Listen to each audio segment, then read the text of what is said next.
as we're faced with different challenges in the world of work and different volatility of the market, we really need to look at how can we reinvent the typical leadership model, because the old ways are simply not working for us anymore. And this is something we're looking over in the next several episodes.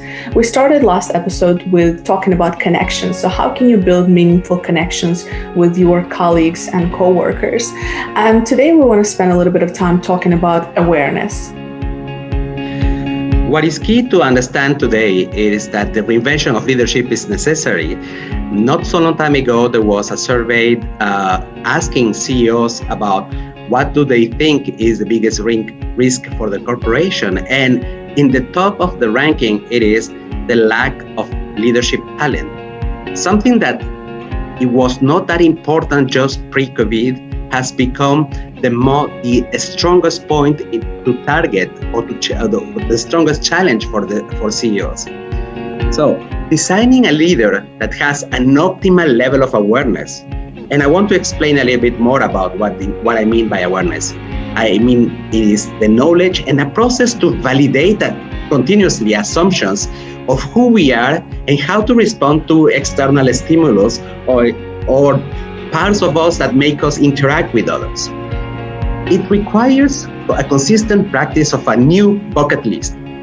Well, in the bucket list, what do we have, Elena? We have focus, the capacity to be able to focus for long periods of time without becoming distracted. Then we have flow, which means an individual that becomes so fully immersed in their work so that they lose track of time. Then we have values, or the extent of which an individual is aware of or driven by their personal values. We have also mindfulness, of how much one attends to the present moment rather than the past or future events. And finally, we have emotional regulation, of how well an individual is able to regulate their emotional states.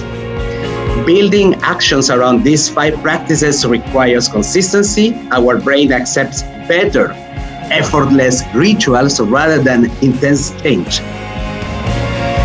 I love this concept of a bucket list. We have one for life, and now we have one for leadership. So, and as you mentioned, there's 5 different practices that go into it, which is focus, flow, values, mindfulness, and emotional regulation. And as with anything, I feel that there's 2 things that we really need to then follow up with, which is number 1 is that reflection point, and looking at, as leaders or as individuals, where can we be, where can we improve? So looking at these 5 different areas, just choosing one, let's say emotional regulation.